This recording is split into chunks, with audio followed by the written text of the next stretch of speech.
کا میں نے ایک دفعہ درس سنا تھا، جو شاید آپ نے جب اپنی زندگی میں آخری دفعہ جب تراویح پڑھائی تھی مسجد میں، تو اس وقت آپ نے کہا تھا کہ دین کو سمجھنے کے لیے ہمیں پیچھے سے پیچھے جانا پڑے گا، کہ یہاں تک کہ ہم اپنے آپ کو نبی کریم صلی اللہ علیہ وسلم کے قدموں پہ جا کے پھینک دیں، اور سائنس اور ٹیکنالوجی میں آگے سے آگے جانا پڑے گا۔ اس کی آپ نے مثال بھی دی، اس بات سے میں ایگری ہوں۔ جب میں اس آپ نے ایک مثال بھی دی تھی کہ سائنس میں آگے سے آگے جانا چاہیے، تو میں نے اکثر دیکھا ہے اس فیلڈ میں آ کے کہ جتنے بھی علماء کرام ہیں، جب وہ ہر ایک کہتا ہے کہ آپ ابو حنیفہ کو فالو کر لیں، امام مالک کو فالو کر لیں، امام شافعی کو فالو کر لیں، میں آپ سے یہ پوچھنا چاہتا ہوں کہ ہم یہ کیوں نہیں کہتے کہ حضرت ابو بکر صدیق کو فالو کر لیں، عثمان کو فالو کر لیں، علی کو فالو کر لیں؟ کیونکہ میں جس لیول میں پڑھتا ہوں نا، میں اسٹوڈنٹس میں، جب میں اسٹوڈنٹس کو بات کہتا ہوں تو اسٹوڈنٹ مجھ سے یہ پوچھتے ہیں کہ ہم ان لوگوں کو کیوں فالو کریں، ہمیں چاہیے کہ ہم نبی کو فالو کریں، صحابہ کو فالو کریں، انہیں کو فالو کریں۔ تو اس میں ذرا کنفیوژن ہے، تو اس میں ذرا کلیئرٹی تھوڑی سی کر دیجیے ذرا۔ دیکھیے، ہمیں دین اگر سمجھنا ہے تو ہمیں پیچھے کے پیچھے جانا پڑے گا یہاں تک کہ حضور تک پہنچ جائیں۔ البتہ حضور تک پہنچنے کا مطلب کیا ہے؟ ایک حضور نے ہمیں قرآن دیا، ایک حضور کی سنت، ان دونوں کو ہمیں اختیار کرنا پڑے گا۔ اب یہ ہے کہ قرآن مجید کی کسی آیت سے استدلال کرنے میں اختلاف ہو سکتا ہے، کسی حدیث سے استدلال کرنے میں اختلاف ہو سکتا ہے، حدیثیں بعض اوقات کنٹراڈکٹری بھی آ جاتی ہیں۔ ان کے مابین توافق پیدا کرنا یہ ایک بڑی علمی جدوجہد ہے۔ تو یہ جو انفر کرنا ہے قرآن سے اور حدیث سے، اس میں ہمارے فقہا نے اپنی زندگیاں لگائی ہیں، اور اس اعتبار سے اگر ان کو فالو کیا جا رہا ہے تو اس بنیاد پر کہ یہ قرآن اور سنت کی تعبیر ہے۔ لیکن اصل میں ہوا کیا ہے، جب ہمارا دور زوال شروع ہوا، امام ابو حنیفہ نے تو یہ کہا تھا کہ اگر کوئی صحیح حدیث تمہیں مل جائے میرے کسی موقف کے خلاف تو میری بات کو اٹھا کے دیوار پر دے مارنا۔ لیکن اس کے بعد یہ ہوتا ہے کہ فرقہ پرستی شروع ہو گئی ہے۔ یہ فرقہ پرستی جو ہے اس نے ساری خرابی کی ہے، ورنہ ہم یہ سمجھیں، اور میں نے اس کے اوپر جو ہے ایک انٹرویو بھی میں نے حال ہی میں دیا ہے، اور میں نے یہ 20 اگست 1980 کو تقریر کی تھی علماء کنونشن کے اندر، جو ضیاء الحق صاحب کے دور میں علماء کنونشن 2-3 ہوئے تھے، ان میں سے پہلا کنونشن جو تھا اس میں بھی شریک تھا۔ اس میں میں نے تقریر کی تھی کہ ان فقہی اختلافات کا حل کیا ہے۔ تو میں نے کہا تھا کہ جہاں تک تو فیملی لاز ہیں اور پرسنل لا، اس میں ہر فقہ کو کھلی آزادی ہونی چاہیے، کیونکہ بڑے سینسیٹیو ایشوز ہیں۔ عقائد کا معاملہ ہے تو سینسیٹیو ہے۔ اب نماز میں فرض کیجئے یا روزے کے اندر اگر آپ طے کر دیں فلاں وقت پر روزہ کھولنا ضروری ہے، تو ہو سکتا ہے کسی فقہ کے نزدیک اس وقت روزہ کھولنا درست نہ ہو۔ تو ان چیزوں کو تو چھوڑ دیا جائے لوگوں کے فقہوں پر، let them do what they want to do۔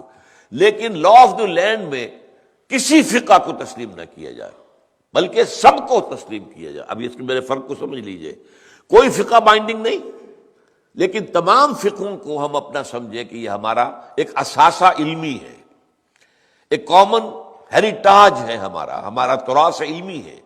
امام ابو حنیفہ نے یہ کہا، مالک نے یہ کہا، شافعی نے یہ کہا، حنبلی نے یہ کہا، امام جعفر صادق نے یہ کہا، امام زید نے یہ کہا، اور حزم نے یہ کہا، اور فلاں نے یہ کہا، بازیوں نے یہ کہا۔ یہ گویا کہ ہمارا ایک کامن جو ہے، یہ ہمارا اثاثہ ہے۔ اس سب کو سامنے رکھ کر آپ ایک نئی قانون سازی کر سکتے ہیں۔ تو اس حوالے سے یہ، لیکن یہ ہوگا کیسے؟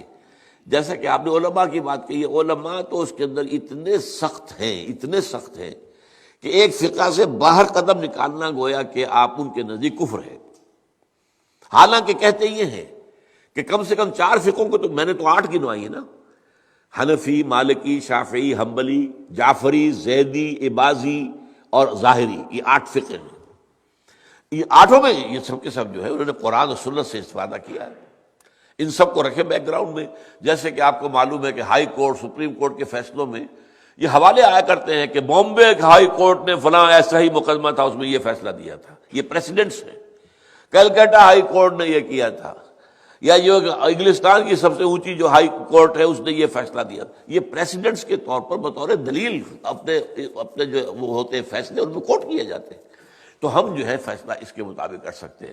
میں کہہ رہا تھا کہ ہمارے جو سنی فقہاء ہیں، وہ جو علماء ہیں، چاروں کو کہتے ہیں حق ہے۔ حنفی بھی حق ہے، شافعی بھی حق ہے، مالکی بھی حق ہے، اور حنبلی بھی۔ لیکن تمہیں ایک کی پیروی کرنی ہوگی لازم۔ یہ میرے خیال میں ان کی زیادتی ہے، ان کی فرقہ پرستی ہے، اور اس کی وجہ اصل میں کیا ہے؟ اس میں غلطی ہماری ہے اصل میں، جس کے نتیجہ وہ نکلا ہے۔ ہم نے نہ دین پڑھنا ہے نہ سیکھنا ہے، ہم نے ایک مولوی کلاس پیدا کر دی ہے، ایک پروفیشن پیدا کر دیا ہے، حالانکہ اسلام میں کوئی مولوی پروفیشن نہیں ہے، اسلام میں کوئی پاپائیت نہیں ہے، اسلام میں کوئی برہمنزم نہیں ہے۔ یہ نہیں ہے کہ جب تک برہمن نہیں آئے گا شادی نہیں ہو سکتی، جب تک برہمن نہیں آئے گا ارتھی جو ہوتی ہے اس کو آگ نہیں لگائی جاتی، یہ نہیں ہو سکتا۔ ہمارے ہاں کوئی برہمنزم نہیں ہے، لیکن چونکہ ہم تو پڑھتے نہیں، ہم نے تو اپنے آپ کو اور طرف لگایا ہوا ہے۔ تھوڑی سی دینی بنیادی معلومات حاصل ہوں، قرآن اور حدیث کا علم کچھ ہو، تو ہر شخص نماز پڑھا سکتا ہے، ہر شخص جو ہے اپنی بیٹی کا نکاح خود پڑھائے، ہر شخص جو ہے وہ اپنے والد کا جنازہ خود پڑھے، تو وہی گویا کہ پروفیشنل ختم ہو جائے گا۔ تو چونکہ یہاں فرقہ پرستی ہوئی، پروفیشنلزم آیا، اور پروفیشن میں آپ کو معلوم ہے کہ پروفیشنل جیلسی از دی رول، اس میں تو جو ہے ایک دوسرے سے حسد اور بغض اور ایک دوسرے کے خلاف، یہ تو لازم ہے۔ تو یہ اصل صورتحال بگڑی ہوئی ہے۔